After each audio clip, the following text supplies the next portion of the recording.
কাপ্তান গলা সেলাই করবো আজকে, একেবারে বিস্তারিত দেখাবো কিভাবে কাপ্তান গলা সেলাই করতে হয়। কাপ্তান গলা সেলাই করার জন্য প্রথমে কাজ জয়েন দিয়ে নিচ্ছি।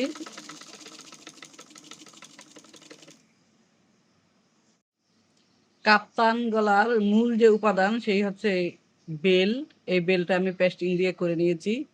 1.5 ইঞ্চি বেল কেটেছি সেলাইয়ের জন্য কোয়াটার, আর সেলাই বাদ দিয়ে 1.25 ইঞ্চি।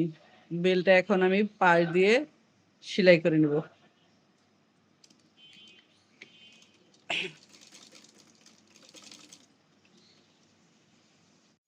কোয়াটার ইঞ্চি অর্থাৎ 3 সুত একটা সেলাই দিয়ে নিব, তাতে বেলটা বসাতে সুবিধা হবে।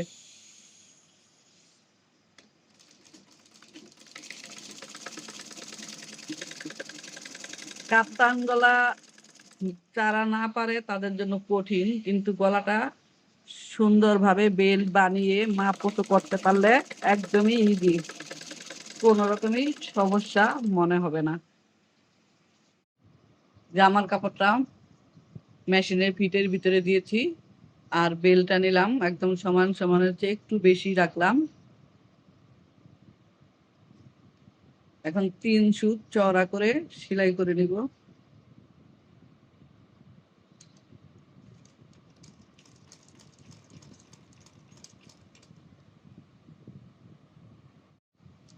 ঘুরিয়ে ঘুরিয়ে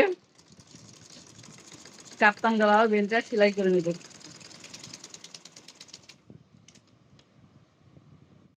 গলাটা ঘুরিয়ে পিছনের পাশটা করে নিচ্ছি। আস্তে আস্তে দেখাচ্ছি যাতে নতুন আপু আপনারা বুঝতে পারেন।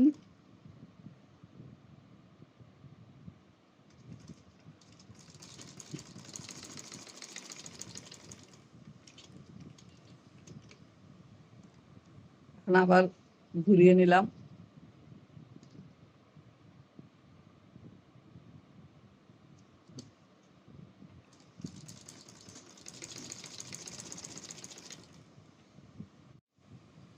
এখন ঘুরিয়ে সেলাই করে আগে যেখান থেকে শুরু করেছিলাম, যে মাথা থেকে শুরু করেছিলাম সেখানে চলে এসেছি। এই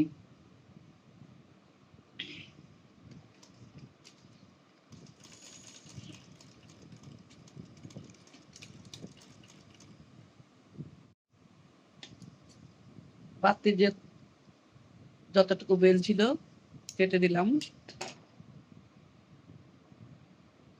ভালোভাবে কোনাটা কাটতে হবে, কোনাটা কাটা উল্টাপাল্টা হলে গলাটা একদমই মিলবে না।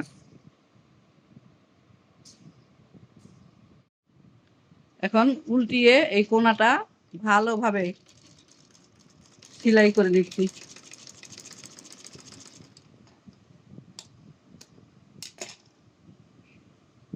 যাতে ঠিকঠাক কাপড় কুঁচকে না যায়, সেইভাবে সেলাইটা দিয়ে দিচ্ছি।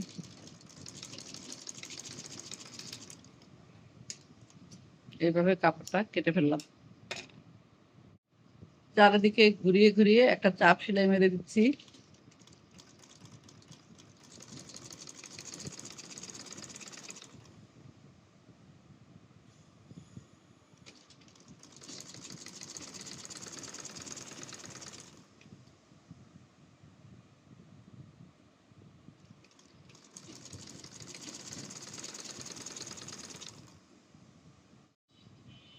বেল্ট ঘুরিয়ে ঘুরিয়ে লাগিয়ে নিলাম।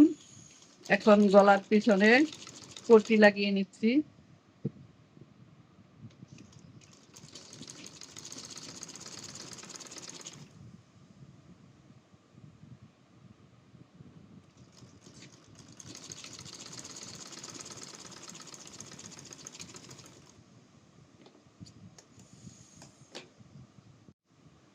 পট্টিটা এইভাবে ভেঙে সেলাই করে দিচ্ছি। মাশাআল্লাহ, কাপ্তান গলাটা দারুণ হয়েছে। পিছনে আমি একটি পট্টি লাগিয়ে এইভাবে পাকা সেলাই দিয়ে দিয়েছি। কালার কম্বিনেশন চমৎকার হয়েছে। কার কাছে কেমন লাগছে জানাবেন। যদি এই গলা নিয়ে কোনো প্রশ্ন থাকে তাহলে উত্তর দেওয়ার চেষ্টা করব, কমেন্ট করবেন। বুঝতে না পারলে কমেন্ট করবেন, ভালোভাবে দেখিয়ে দিব। এখনো আস্তে আস্তে খুব সুন্দরভাবে দেখিয়েছি। তারপরেও যদি বুঝতে না পারেন কমেন্ট করবেন, অন্য কোনো ভিডিওতে আবার দেখিয়ে দিব ইনশাল্লাহ।